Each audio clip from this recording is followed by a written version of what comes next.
자, 그 다음에 개발을 보시게 될 때요. 2번에 보면은 개발의 위험이라고 나와 있어요.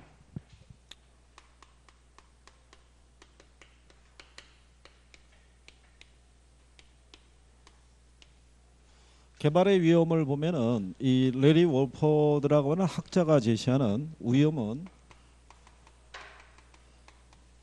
법률적 위험하고요, 시장 위험하고 비용 위험의 세 가지를 제시를 했고요. 법률적 위험이라는 게 각종 인허가에 관련된 위험이라든가 지역 주민과의 어떤 갈등을 통해서 나타나는 위험인데, 이게 각종 인허가에 관련된 거는 이건 행정관청하고 연결이 되어 있겠죠. 행정관청이 인허가를 내줄 수도 있고 아니면 안 내줄 수도 있고 반려할 수도 있고 여러 가지가 있겠죠. 그러면 여기 있는 요 각종 인허가에 관련된 행정관청에서 이거는 시행사나 시공사가 피할 수 있는 위험에 해당이 돼야 안 돼요. 해당이 안 되겠죠. 그게 시험에 한번 나온 거예요. 그게 그래서 이런 위험을 줄이기 위해서 개발업자는 이용 계획이 확정된 부지를 사용한다라고 해서 이게 시험에 또 한 두 번 나온 거예요. 그죠? 그 다음에 시장 위험이라는 건요, 갑작스러운 경기 침체로 인해서 애초에 내정됐던 분양가 이하로 분양이 이루어지거나 아니면은 이 임대가 잘 안 돼서 공실의 장기화 있죠. 이런 것 등이 나타날 때 발생하는 것을 시장 위험이라고 얘기를 해요. 이게 이제 시험상에서 또 인용을 한 거예요. 그죠? 이거를 피하기 위해서 개발업자는 뭐를 시도할 수도 있어요. 선분양 같은 걸 할 수 있고요. 비용 위험은 공사 기간의 연장이라든가 또는 인플레 등에 의해서 발생하는 위험이고, 이거를 피하기 위해서 최대 가격 보증 계약이라는 걸 체결할 수도 있어요. 그죠? 근데 시험상에서는 아직 이 파트는 시험에 언급은 안 돼 있어요. 그래서 이게 일반적으로 이제 개발에 관련된 위험이 있고, 그 다음에 또 하나가 뭐가 있냐면 시행사나 시공사가 개발 사업을 추진할 때 긍정적인 영향을 주는 요인이 있고요, 부정적인 영향을 주는 요인이 있죠.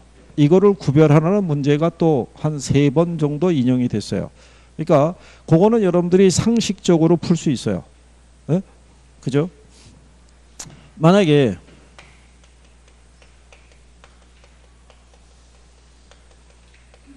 초기 분양률이 저조하게 되면 부정적인 영향이겠죠. 그렇잖아요. 그 다음에 매수 예정 토지 가격이 상승하면 어떻게 돼요? 부정적일 거 아니에요. 용적률이 증가되면 긍정적인 영향일 거 아니에요. 그러니까 지극히 상식적인 선에서 구별이 가능하게끔 명시를 해줘요. 그러니까 그런 것들은 같이 기본적으로 확인 좀 해보시면 돼요. 거기 2번에 보면은 개발의 위험에 대한 설명이다라고 얘기를 했을 때요, 1번에 보면 시장 상황의 불확실성에서 오는 위험으로 주로 예상되는 수요의 감소 가능성 또는 증가 가능성을, 공급의 증가 가능성을 시장 위험이라고 한다고 했을 때,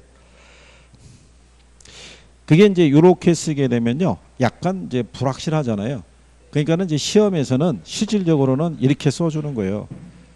경기가 침체가 돼서 내정했던 분양가 이하로 분양가를 책정해야 되는 상황이나 아니면 임대가 잘 안 돼서 공실이 장기화되거나 이런 식으로 구체적으로 명시를 해줘요. 무슨 말인지 아시겠나요? 왜냐하면 이렇게 주게 되면은 이거 갖고 태클이 들어갈 수 있는 거예요. 공급의 증가 가능성이라는 게 무슨 말이냐? 그렇잖아요. 그러니까는 정확하게 줘요. 정확하게. 그러니까 구별할 수 있다라고 보시면 되겠고. 그 다음에 이제 흡수율 분석에 대한 논리 있죠. 예, 흡수율 분석이라는 거는 여러분들이 보시면은 우리가 이제 개발된 사업이, 그러니까 시장성, 즉 시장에서의 경쟁력이 있는지 여부를 조사해 봐야겠죠. 그러니까 분양이 잘 될 수 있냐 이거죠. 그때 우리가 뭐를 조사하는 거예요? 흡수율 조사하는 거예요. 그죠? 그 흡수율 분석을 통해서 추세 분석을 한다는 얘기인데, 그 추세는 과거나 현재 수요가 아니라 미래 수요를 예측하는 거예요. 무슨 말인지 아시겠나요? 예, 그래서 2번 문제 3번에 가면 흡수율 분석의 궁극적인 목적은 과거 일정 기간 동안 부동산이 얼마나 흡수되는지를 살펴보는 게 아니라 그거를 토대로 미래 수요를 예측할 때 쓰는 게 흡수율 분석이라고 생각하시면 되는 거예요. 그 다음에 이제 뒤로 넘어가시게 되면요. 3번에 부동산 개발의 위험 분석과 관련된 내용이다 이렇게 돼 있을 때요.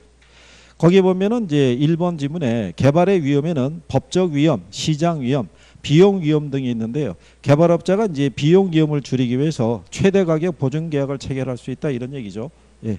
그래서 그런 내용이고요. 그다음에 이제 거기 보시면은 4번에 법적 위험을 줄이기 위한 조치로 이용 계획이 확정된 토지를 매입하는 방법이 있다 이렇게 얘기해 주는 거죠. 5번에 보면 개발업자가 개발 사업의 착수 전 또는 초기에 매수자를 확보하면 시장 위험은 감소하고 수익은 높아진다. 그러니까 틀린 거죠.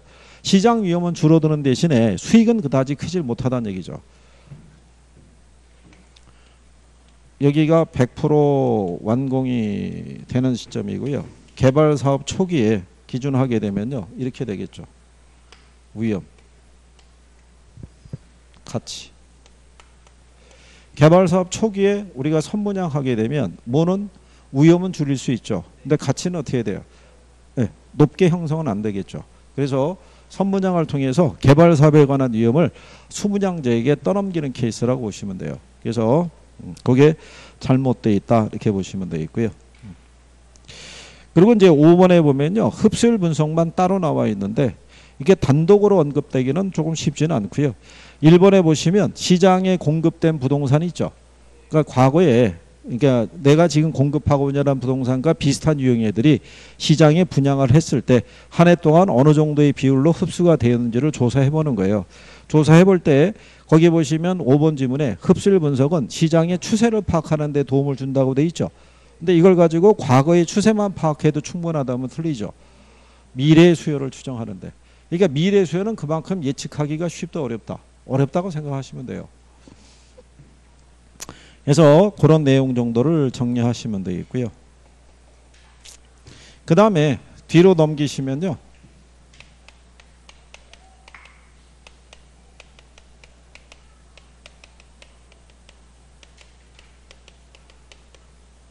타당성 분석을 가면요. 지역경제 분석이라는 게 있고요. 시장 분석이라는 게 있고요. 그 다음에 시장성 분석이라는 게 있죠.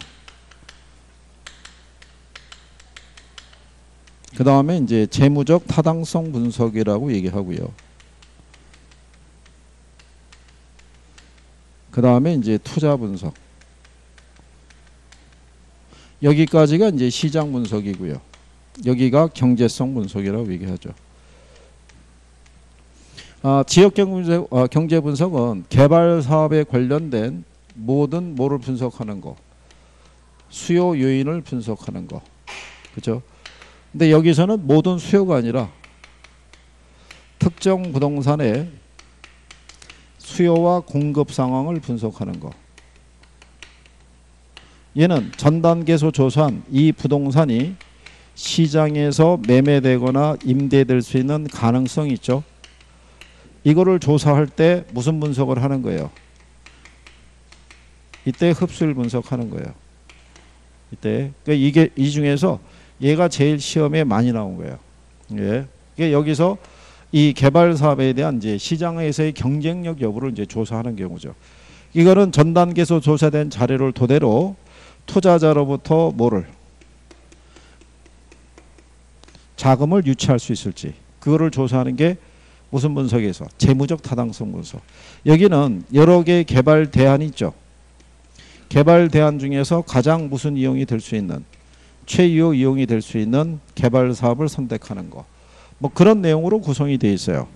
그래서 그 뒤에 가서 7번 문제 보시면은 개발의 타당성 분석에서 연구해야 될 요소에 대한 내용이 나와 있을 때요. 그래서 3번 지문에 보면 시장성 분석이란 개발된 부동산이 얼마나 분양 또는 임대될 수 있는지에 관한 경쟁력을 분석하는 것. 그 다음에 4번에 보면 타당성 분석이라고 그랬을 때 그게 재무적 타당성 분석이라고 보시면 돼요. 개발 사업에 투자 자금을 끌어들일 수 정도로 충분한 수익이 있는지를 분석하는 방법. 그 다음에 5번에 보면 투자 분석이란 대체 투자안 중에서 최종적인 투자안을 결정하는 단계인데요. 투자 분석은 시장성 분석에 포함이 되는 게 아니라 어디? 경제성 분석에 포함이 되는 거죠. 경제성 분석에. 그래서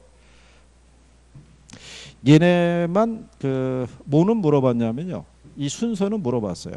순서는 물어봤어도 얘네가 단독으로 5개로 나온 적은 없어요. 이 중에서 이렇게 지문만 발췌해서 여러 가지를 물어볼 때 같이 들어왔다라고 보시면 돼요. 이렇게. 그래서 이제 그런 내용이고요. 뒷장에 가셔서 8번에 가보시게 되면요. 개발의 타당성 분석에 관한 설명에 대한 설명이다. 틀린 거 물어봤을 때 여기서 시장 분석이 선행 분석이에요. 선행 분석. 후행 분석이 뭐? 경제성. 최종 결정은 여기서 하는 거예요. 그죠?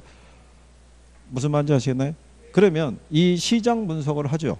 시장 분석을 하는 이유가 뭐냐면 개발에 관련되어 있는 위험이 있죠. 위험을 줄이고자 하는 거예요.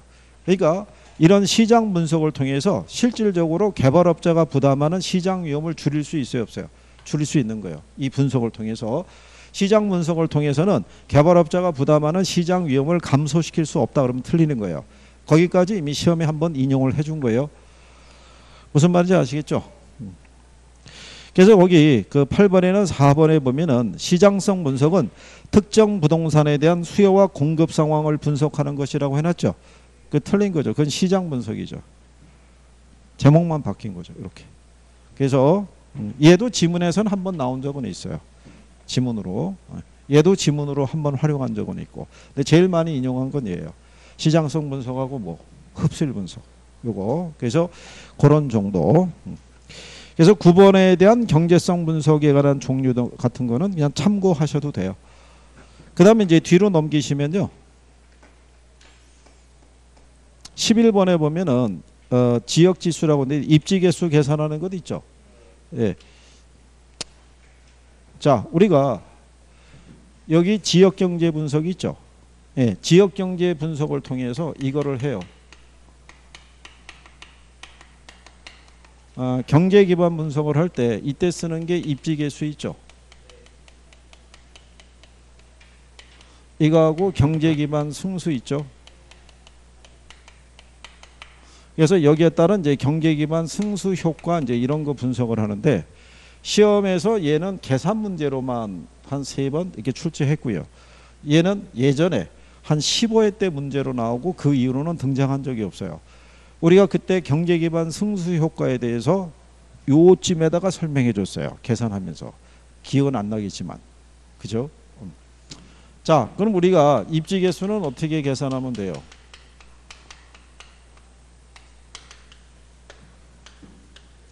전국에 전 산업에 대한 고용자 수 있죠.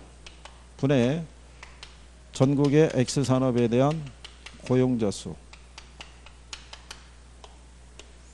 A지역 전산업의 고용자 수.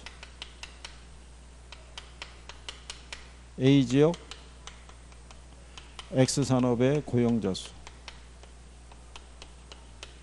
그죠?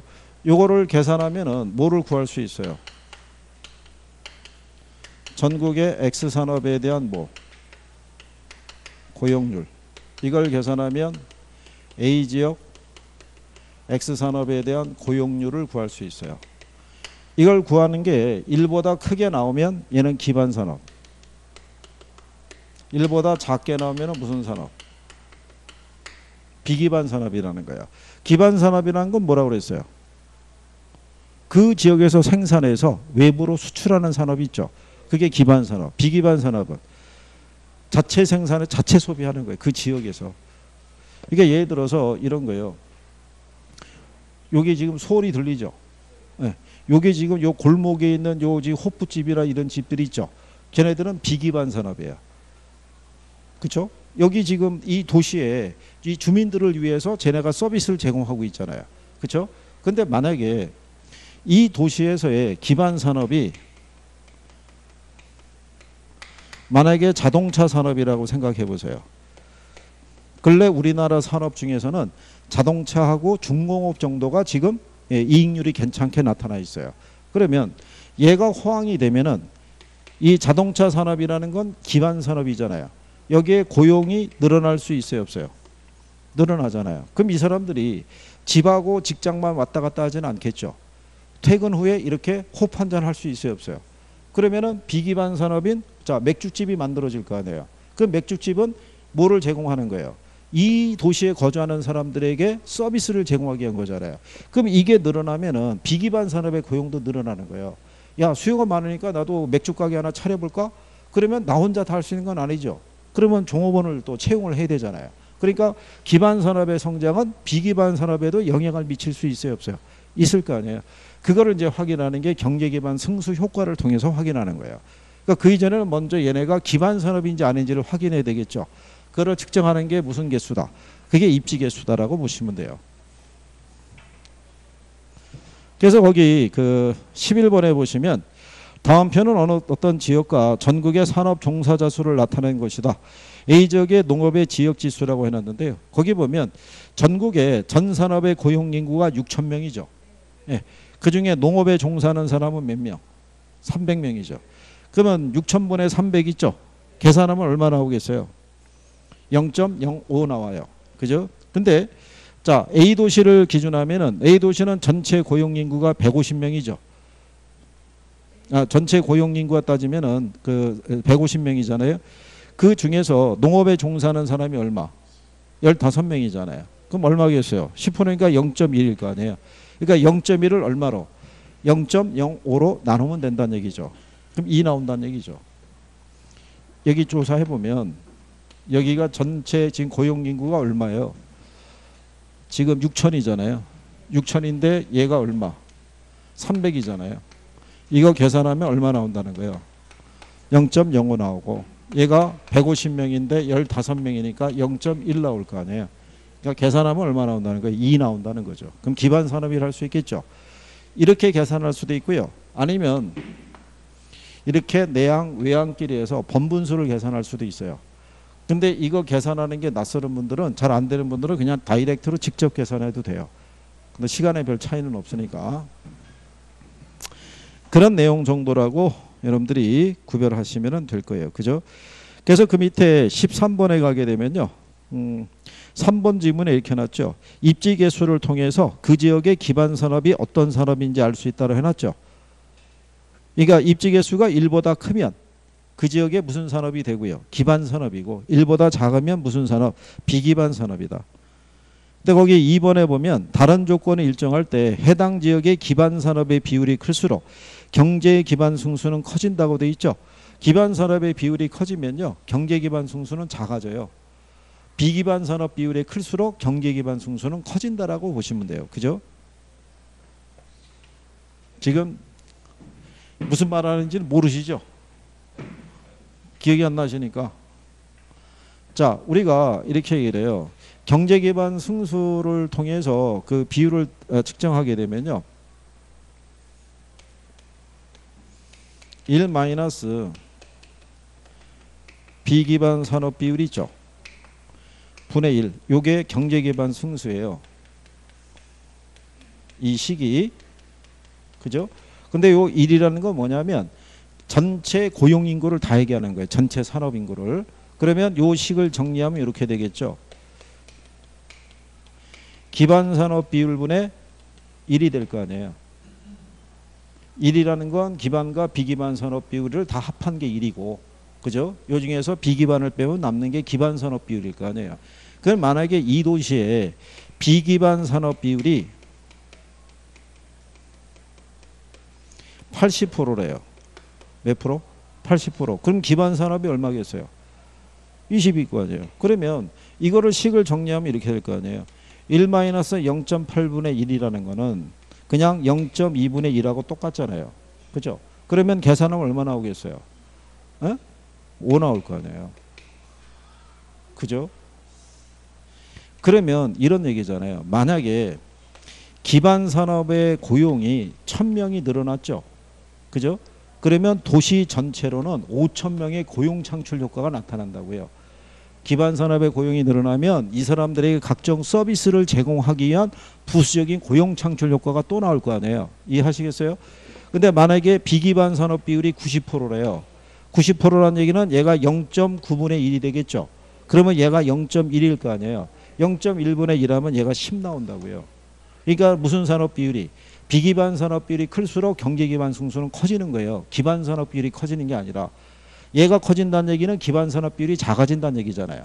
그러면 1000명 고용하게 되면 도시 전체로는 10,000명의 고용 창출 효과가 발생하는 거예요. 무슨 말인지 아시겠어요? 그거를 측정하는 게 이제 경제 기반 승수 효과라는 거예요. 기반 산업의 성장이 도시 전체에 미치는 효과 있죠. 크기를 우리가 측정하는 거예요. 이게 그러니까 여기에 대한 내용까지는 나온 적은 없어요. 계산 문제나 이런 거는 나온 적이 없는데 선생들이 이제 모의고사를 내거나 문제집 구성할 때 이렇게 한 번씩 쓰는 거예요. 에?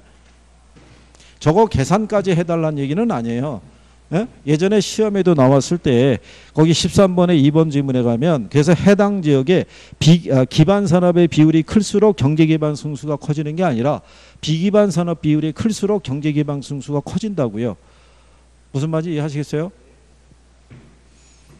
그래서 예, 그런 내용 정도 보시면 되겠고요. 그 다음에 이제 뒤로 넘어가시면은 15번에 보면 부동산 개발에 관한 설명이다. 틀린 거 물어봤을 때요. 자, 거기 보시면은 2번에 개발 부동산에 분양을 할 때요. 이자율의 하락은 매수자가 지불하고자 하는 가격을 하락시킨다라고 이렇게 표현을 하죠. 이자율이 하락하게 되면은요. 그 매수자 입장에서는 매기간 지불해야 되는 저당 지불액이 작아지게 되고 그러면 거기에 따라 투자자에게 귀속되는 순이익이 커진다라고 이렇게 구성이 되어 있는데 해설이 이렇게 되어 있잖아요. 근데 이거를 매수자라고 얘기하기는 좀 뭐하고 투자자. 그죠? 틀린 지문으로 이제 인식을 하시면 되고요. 그리고 4번에 보면요. 쇼핑센터나 대규모의 사무실 건물 등은 전국적으로 명성이 있는 백화점이나 유명 회사의 지점 등 중요 임차인을 사전에 확보해야 된다라고 해놨죠. 왜냐하면 여기 있는 키 테넌트라는 게 누구라고 그랬어요? 고객을 끌어당길 수 있는 하나의 랜드마크 역할을 해주는 거죠. 그러니까 백화점을 이용하기 위해서 그 건물을 자주 찾을 거 아니에요. 그러니까 나머지 백화점 외에 다른 업종에도 긍정적인 영향을 미칠 수 있다는 거예요. 그래서 대부분 건물을 분양할 때 뭐가 입점이 확정이 됐다는 걸 자꾸 써 붙여주는 거예요. 그게 그러니까 그런 내용 정도로 정리하시면 되겠고요. 자, 그 다음에 16번에 보시면은 민간의 부동산 개발 방식이 있는데요. 걔네들은 기본적으로 뭐가 있다는 것 정도는 정리를 해 두셔야 되겠고요.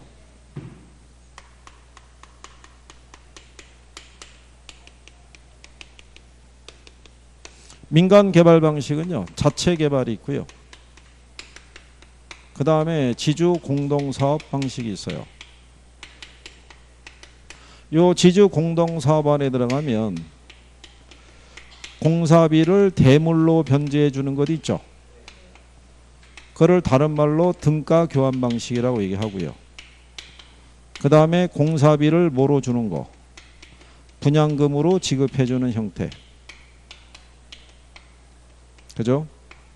그 다음에 투자자 모집형. 그 다음에 여기서 노란색으로 해주는 게 사업 위탁 또는 사업 수탁 방식. 그리고 토지 신탁 개발 방식. 그 다음에 이제 컨소시엄 구성 방식.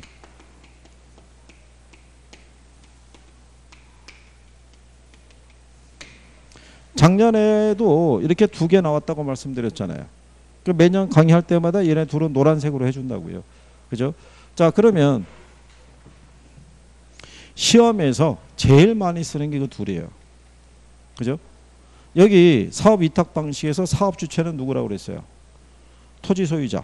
개발업자는 뭐만?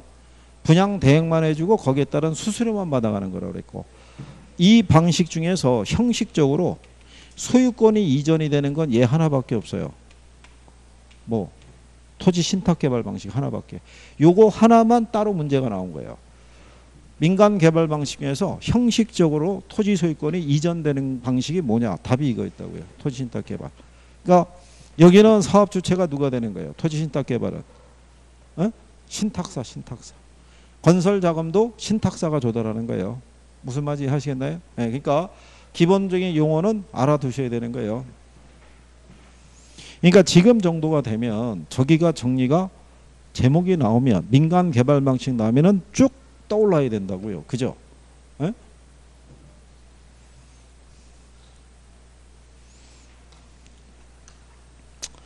자, 그래서 이제 그런 내용이고요. 그래서 거기 보시면 16번에 거기 보면 이제 틀린 걸 물어봤을 때요.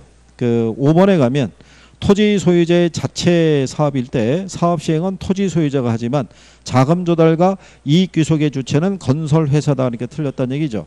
자체 사업이면 모든 걸 다 누가? 토지 소유자에게 다 귀속이 된다라고 보시면 돼요. 무슨 말인지 아시겠죠? 예, 그래서 그렇게 정리하시면 되고. 그 16번 문제 3번에 보시면 토지 신탁 방식에서는 신탁사가 건설 단계 부족 자금을 조달한다고 돼 있죠. 예, 그래서 그거를 이렇게 얘기를 해요. 토지 신탁 개발 방식에서는 자금의 조달과 관리 있죠. 위탁자, 수탁자 중에서 누가? 에? 수탁자.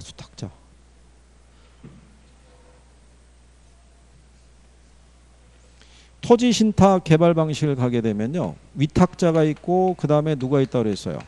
수탁자.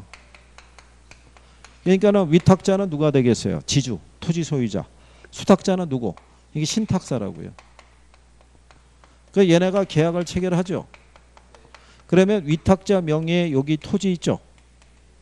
이 토지에 대한 소유권이 형식적으로 이 계약 기간 동안에 얘한테 이전이 된다고요. 그러면 얘가 건설 단계의 자금이 있죠. 이걸 얘가 조달한다고요. 그래서 개발 사업을 완성한 다음에 들어간 자금 수수료 공제하고 남는 수익을 누구? 위탁자 또는 위탁자가 지정하는 누구에게? 수익자에게 교부를 해주는 방식이라고요. 무슨 말인지 하시겠어요? 그러니까 이거 다 한 거예요. 이거 할 때. 그렇죠. 달이 바뀔수록 계속 신선한 표정은 계속 그 파트 되면 똑같이 되풀이 되는 거예요. 그렇죠? 그래서 이게 반복이라는 거예요. 반복. 계속 도는 거예요. 이거.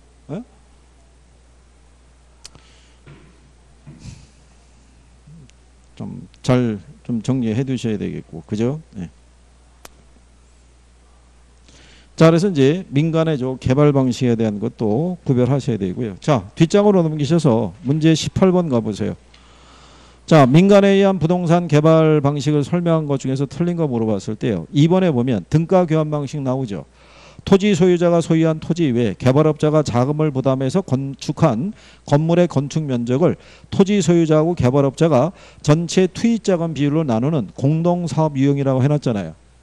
여기 있는 공사비 대물 변경은 토지 소유자는 토지를 대고요. 개발업자가 자금을 대서 건물을 지은 다음에 토지 가치와 건물 가치에 비례해서 교환하는 거예요. 근데 말 그대로 등가잖아요. 1대1로 교환하기는 어려워요. 토지 가치하고 건물에 대한 가치가 같을 수는 없어요. 그러니까 그거는 이제 조정하는 방식을 따로 약정을 하고 저런 식으로 해주기 때문에 결국 뭐로 준다는 거예요? 대물로. 물건으로 주는 거 아니에요. 공사비를. 건물 짓고 난 다음에. 그래서 이게 하나의 건물이더라도 층마다 소유자가 다를 수 있어요? 없어요? 다를 수도 있고 그런 거예요. 그래서 거기 3번에 보면 사업위탁 방식에서는 신탁회사에게 소유권을 넘기고 신탁회사가 자금을 조달해서 사업을 시행한다면 틀리죠. 그거는 토지 신탁개발 방식이잖아요. 무슨 말인지 하시겠어요? 예, 그래서 그렇게 정리할 수 있으시면 된다. 이런 얘기죠. 그래서 기본적인 내용 정도가 확실하게 정리를 할 수 있으셔야 돼요. 그렇죠? 그 다음에 한 페이지 넘기셔가지고 21번에 보시면 거기 BOT, 그 다음에 뭐 BLT, BTO, BTL 이렇게 다 구성이 되어 있죠.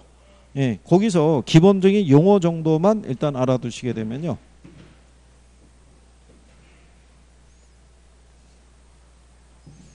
먼저 B라는 게 뭐라고 그랬어요? 빌드예요. 그러니까 민간 사업자가요. 자금을 내서 이 시설을 뭐 하는 거예요? 준공을 하는 거예요. 그러면 이 시설이 뭐가 있냐면 사회 기반 시설이 있죠. 그러니까 사회 기반 시설이니까 도로라든가 다리라든가 터널이라든가 그 다음에 공항이라든가 또는 항만 이런 애들이 있죠. 그죠? 예, 이 시설을 준공한 다음에 이 시설에 따른 소유권이 있죠. 이 소유권을 뭐 하는 거예요? 이전하는 거예요. 누구에게? 국가 또는 지자체에게. 그렇죠? 이전을 하는 대가로 여기 있는 민간업자는 이 시설에 따른 운영권이 있죠. 운영권을 갖다가 획득을 하는 거예요. 그래서 한 몇 년, 한 30년. 그죠? 그러면 시설 운영권을 가지고 이 시설을 뭐 하는 거예요?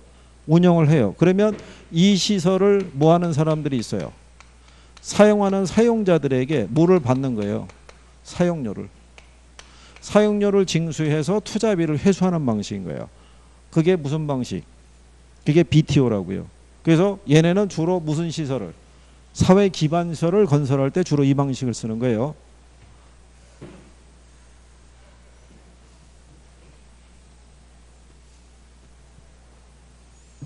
그래서 이제 그 내용을 보시면 되겠고, 그 다음에 BOT라고 있어요. BOT는 이 순서가 바뀌는 거예요. 그러니까 우리나라 건설사들이 터키라든가 캄보디아라든가 뭐 미얀마라든가 이런 데 베트남 같은 데 나가서도 이런 그 나라의 기반시설을 설치해 줄 수 있어요, 없어요? 네. 설치한 다음에 우리나라 건설사가 운영을 통해 가지고 들어간 비용을 다 회수한 다음에 나중에 그 나라에서 나올 때 기부 체납하고 나오는 방식이에요. 그러니까 얘까지도 시험에 나오는 거예요. 그 다음에 여기까지는 똑같아요. 그죠? 여기 L이라고 돼 있죠? 네. 그러면 소유권을 넘겨주는 거예요. 소유권을 넘겨주는 대신에 얘네가 건설한 시설에 따른 관리 운영권을 누가? 민간이 이 운영권을 갖게 돼요. 그러면 이 시설에 대해서 정부라든가 지자체 등은 이 시설에 따른 무슨 계약을 체결을 해요? 예, 임대차 계약을 체결해서 거기에 따른 임대료를 갖다가 누구에게? 민간업자에게 지급하는 방식인 거예요. 무슨 말인지 아시겠나요? 그러면 이 방식은 주로 어디다 써요?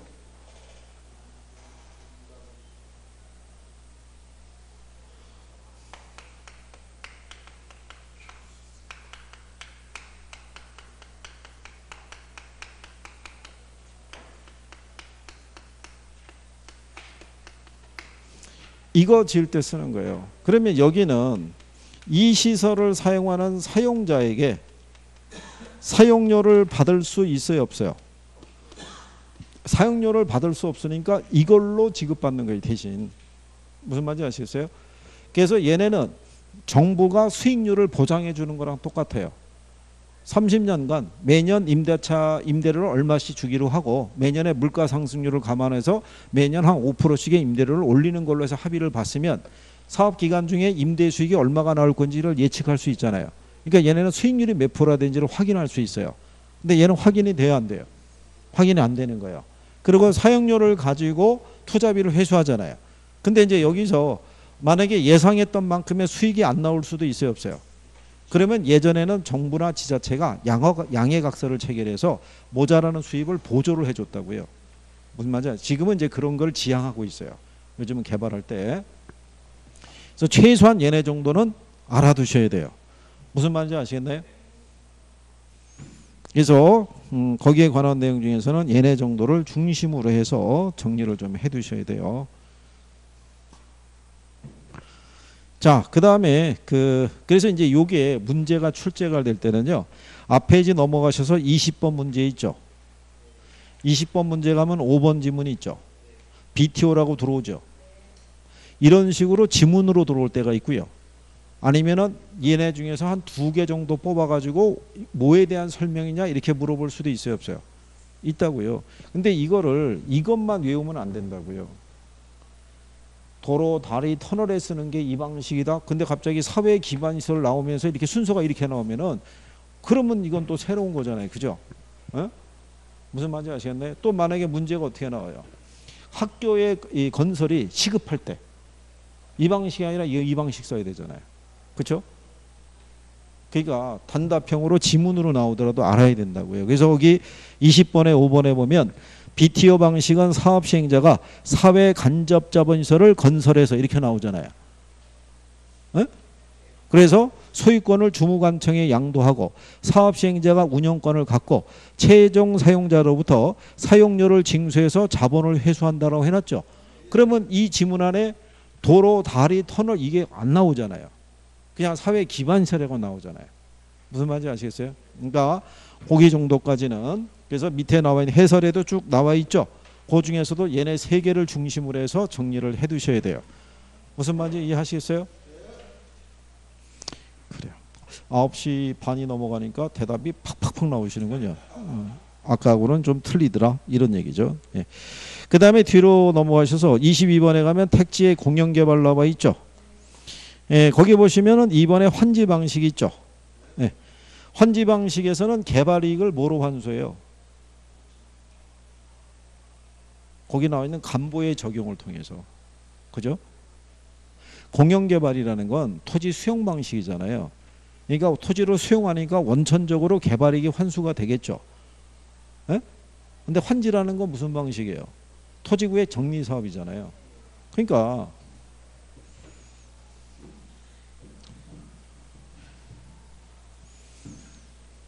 자, 도시 가게 되면 이런 식으로 아주 복잡하게 설정이 돼 있으면 이걸 효율적으로 쓰기가 어렵잖아요.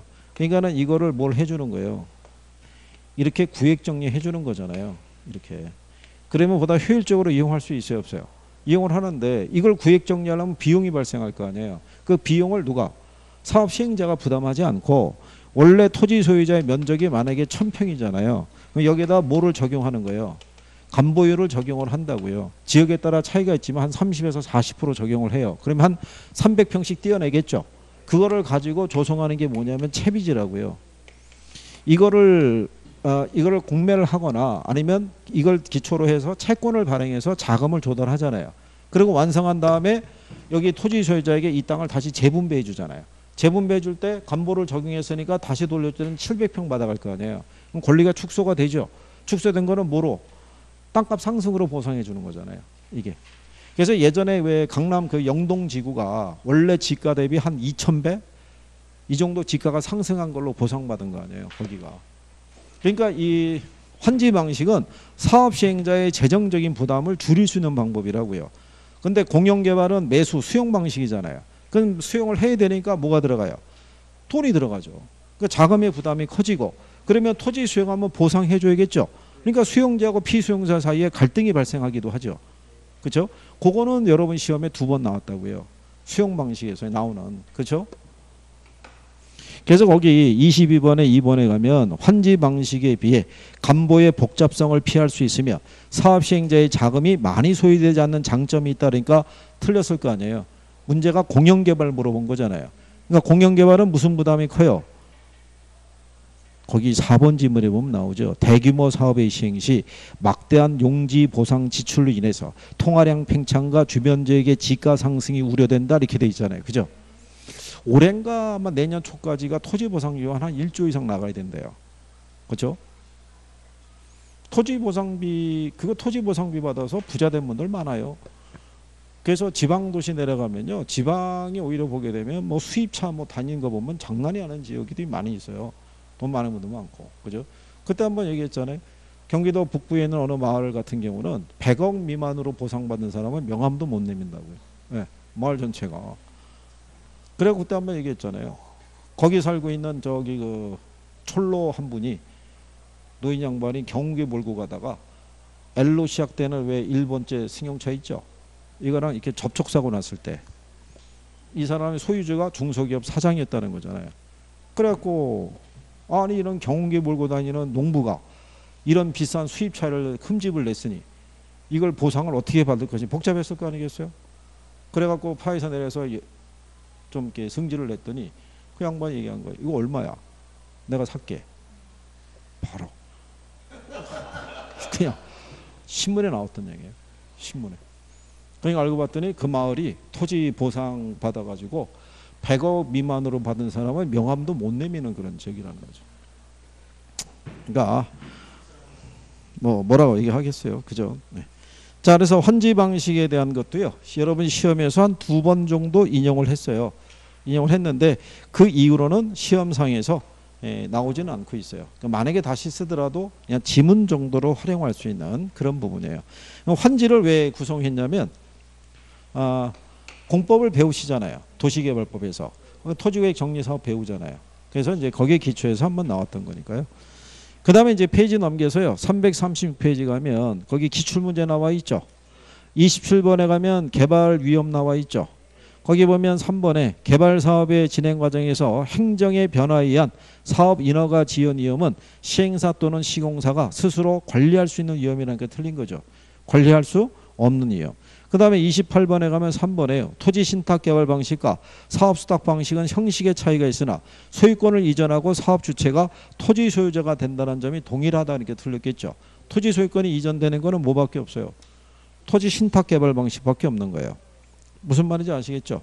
그러니까 이런 정도의 수준이에요. 그러니까 어렵게는 나온다 안 나온다? 안 나와요. 그럼 뒤로 넘겨가셔가지고 30번 문제 한번 가보시면요. 개발에 관한 설명으로 옳은 설명 묶은 거 물어봤죠.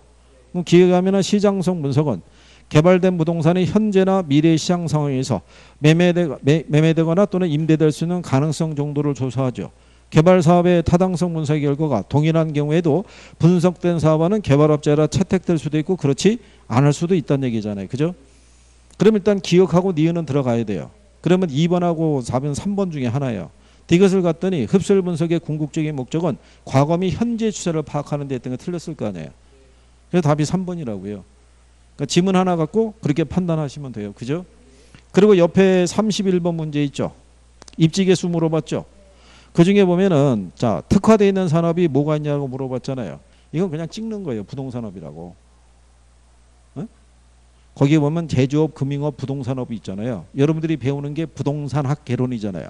그러니까 당연히 무슨 산업이 특화되어 있겠어요. 부동산업이 특화되어 있는 거예요. 그 이후로는 이 이후로는 부동산업이 안 들어와요. 지문 안에. 에? 근데 이거는 암산으로 계산할 수 있게끔 해준 거예요. 여러분들이 보시면 자 A 도시는 전체 고용인구가 1000명이죠.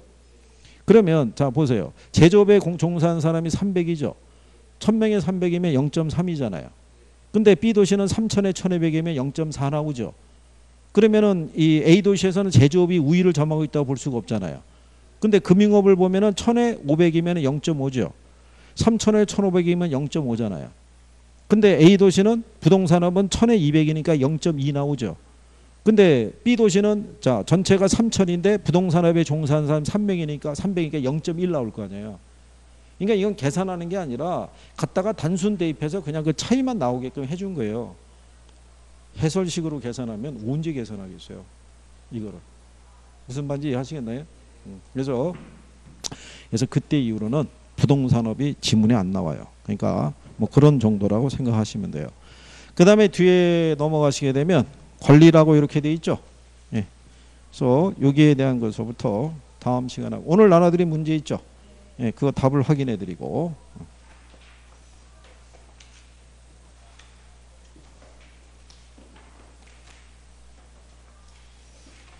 이거 제가 중간에 지금 한번 테스트 해보는 거예요. 마지막에 이게 정리할 때 지금 걱정이란 얘기죠.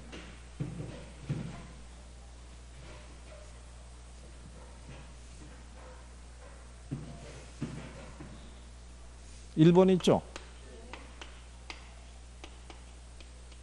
풀어보셨을 테니까 답이 1번이다. 1번. 손들어. 1번. 2번. 2번. 3번. 4번. 5번. 두 분만 손드는 거예요? 네? 자, 1번에 보면요. A 부동산 가격이 향후 10% 상승할 것으로 예상이 될 때 B 부동산 수요가 5% 증가했다면 A와 B는 보완제라고 해놨죠. 네, 그럼 걔는 맞는 표현이죠. 소비의 움직임이 같이 가니까. 가격이 상승할 거로 예상이 되면 수요가 어떻게 돼요? 늘어나죠. A 수요가 늘어날 때 B 수요가 늘어나면 걔네들은 보완제라고 할 수 있죠. 그렇죠? 2번에 A 부동산 가격이 상승할 때 B 부동산 수요가 증가했고요. C 부동산 수요는 감소했다면 A와 B는 대체제고 A와 C는 보완제라고 할 수 있죠. 그러니까 맞는 표현이겠죠. 자, 3번에 보시면 빌라 가격이 하락하자 아파트 수요량이 감소했다면 아파트하고 빌라는 보완 관계에 있는 재화가 된다면 틀리죠. 걔는 무슨 관계? 대체재. 4번에 수요의 증가하고 공급의 감소가 같다면 균형 가격은 불변이고 양도 변하지 않는다는 게 틀린 거죠. 수요의 증가하고 공급의 감소가 같다면 가격은 어떻게 돼요? 가격 상승, 양은 그 변화를 알 수 없다. 증가했고 감소했다는 얘기인데, 그죠? 그 다음에 수요의 가격 탄력성이 완전 탄력적일 때 공급이 증가하면 임대료는 하락하지만 양은 변화가 없다라고 해놨죠. 틀리죠. 완전 탄력적이면 뭐가 불변이에요? 가격이 불변이잖아요. 가격이 변했다고 그랬으니까 틀렸을 거 아니에요. 그 다음에 공급이 가격에 대해서 완전 탄력적일 때 있죠. 수요가 증가하면 가격은 변하지 않고 양만 늘어난다 그랬으니까 맞는 표현이죠. 이게 6번이죠. 그 다음에 수요가 증가할 때 공급의 가격 탄력성이 작을수록 양의 변화는 작다 그랬으니까 맞는 표현이죠. 가격 탄력성이 작다는 얘기가 비탄력적이라는 얘기죠. 그 다음에 공급의 가격 탄력성이 비탄력적이면 가격의 변화율보다 공급량의 변화율이 작다 그랬으니까 맞는 표현이죠. 그러면 맞는 게 몇 개? 5개.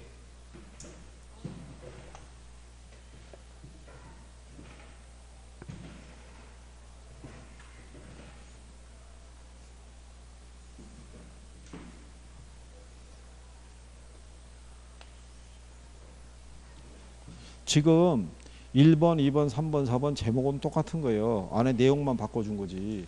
그죠?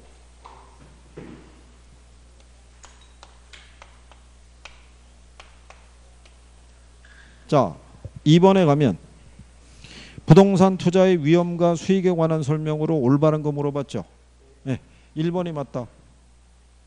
2번,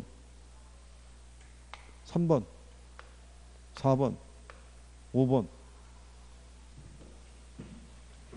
자, 1번에 보면요. 총투자 수익률에서 지분 투자 수익률을 차감해서 정의 수익률이 나오는 경우에는 정의 레버리지가 발생한다고 할 수 있죠. 1번은 맞는 표현이죠. 그죠? 정의 레버리지라는 거는 저당 수익률보다 종합 수익률이 크죠. 그거보다 지분 수익률이 크잖아요. 그러니까 당연히 차감하면 플러스가 나와야 되죠. 그 다음에 부동산 투자안이 채택되기 위해서는 요구 수익률이 기대수보다 작아야 된다. 맞는 표현이죠. 3번에 보면 무위험률의 상승은 투자자의 요구 수익률을 상승시키는 요인이 되겠죠. 그 다음에 위험도가 높은 자산을 투자해서 제외시키는 그것을 위험을 전가한다면 틀리죠. 위험을 회피하는 방법이죠.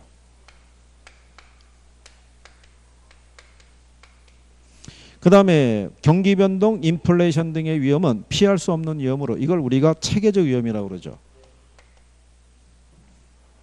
그 다음에 포트폴리오를 구성하는 두 개별 자산의 수익 발생이 완전히 비례한다는 것은 위험 분산 효과가 최소가 된다는 걸 의미하죠.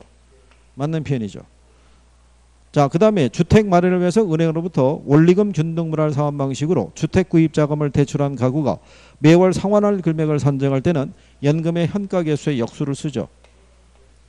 역수가 저당 상수니까. 감채인 개수는 N년 후에 1원을 만들기 위해 매년 불입해야 할 액수를 구할 때 사용하는 개수다. 맞는 표현이죠. 그러면 맞는 게 몇 개예요? 6개. 답이 4번이겠죠.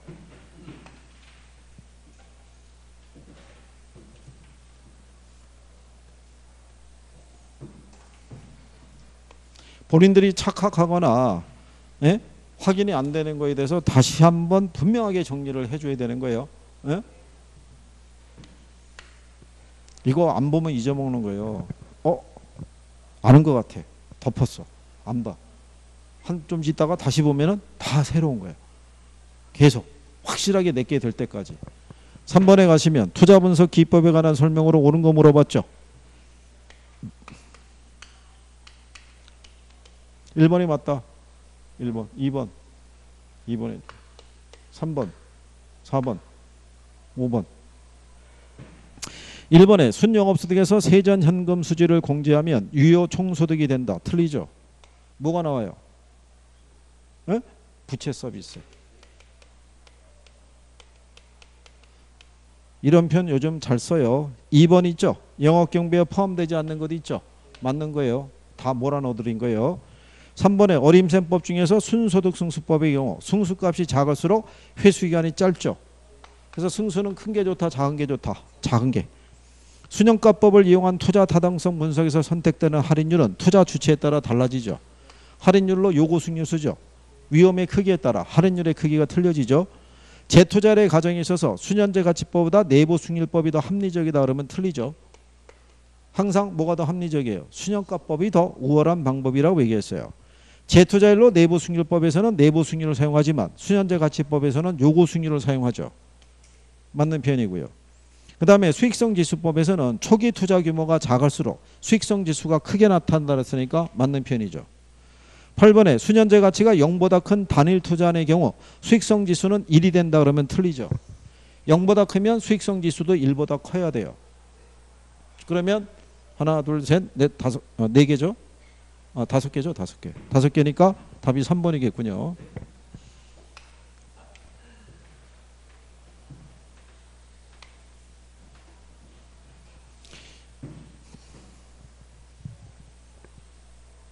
김총각, 어디서 틀린 거야? 마지막? 안 읽고 저기. 이천영, 몇 번에 틀린 거야? 2번? 이거? 거기 영업 경비를 다 묶어준 거야. 그게 거기 들어가는 거는 포함하면 안 되는 애들이에요. 다 에? 구별하시고. 자, 마지막으로 만회할 수 있는 기회가 있어요. 자, 1번이 맞다. 1번, 2번, 3번, 4번, 5번. 선생님 입장에서도 3번이 답이기를 바란다. 뭐 이런 얘기죠. 이게 맞았는데. 참. 1번에 고정금리 대출을 실행한 대출기간은 금리 상승 시 차입자의 조기 상환으로 인한 위험이 커진다. 틀리죠. 시중금리가 상승하면 조기 상환할 일이 없죠. 다른 대출 조건이 동일하다면 고정금리가 변동금리보다 높죠. 맞는 편이죠. 자, 3번에 보면 대출금을 조기 상환할 때 원리금에 비해서 원금의 상환액이 더 크다. 틀리죠. 뭐가 커요? 상환액은. 원리금이 큰 거예요. 원리금이. 3번 틀린 거라고요. 자, 여러분들이 보시면 이 그림을 봐보세요. 이게 저당 잔액이에요. 저당 잔액이라는 거는 대출 잔액 얘기예요. 그러면 시간이 경과할수록 부동산 가치는 상승한다고 가정할 때요. 이 가치 대비 대출 잔액이 있죠. 뭐가 제일 적게 남아있냐면 원금이. 그 다음에는 원리금. 제일 많이 남아있는 애가 뭐겠어요? 그게 점증이라고요. 그러면 대출 중간에 조기 상환하게 되면 얘가 잔액이 제일 적게 남아있잖아요. 그러니까 상환액이 적을 수밖에 없죠. 그 시점에서 갚아야 될 돈이 얘가 적다고요. 에? 갚은 돈을 얘기하는 게 아닌 거예요. 에? 자, 그 다음에 4번에 보면 대출 실행 시점에서 총부채 상환 비율은 원리금이 원금보다 크다라고 그랬죠. 틀리죠. 뭐가 커요? 원금이 제일 클 수밖에 없어요. 그죠? 원리금이 제일 크니까. MBB는 채권형 증권으로 발행자는 초과 담보를 제공하는 게 일반적이다. 아까 했었죠. MBB는 뭐를 제공해야 돼요? 담보 제공해야 되잖아요. 그 다음에 MBB의 경우 저당 차입자가 조기 상환할 때 증권 발행자가 위험을 부담해야겠죠. 모든 걸 다 누가? 발행자 갖고 있으니까. 그 다음에 위탁관리 부동산 투자회사하고 기업구조형 부동산 투자회사는 자산의 투자 운영을 자산관리회사에게 위탁을 해야겠죠. 8번에 보시면 대다수의 부동산 투자회사는 금융기관으로부터 자금을 차입하고 있지 않다 그랬으니까 틀렸겠죠. 아까 차입한다고 그랬어요. 프로젝트 금융의 상환 재원은 사업주의 모든 자산을 기반으로 한다면 틀리죠. 이건 프로젝트 회사의 자산하고요. 프로젝트 발생하는 현금 흐름만 상환 재원으로 쓰는 거예요. 10번에 가면 프로젝트 사업의 자금은 차주가 임의로 관리한다니까 틀렸겠죠. 에스크로 얘기했었죠. 그러면 맞는 게 몇 개? 하나, 둘, 셋, 넷. 4개면 답이 2번이겠죠.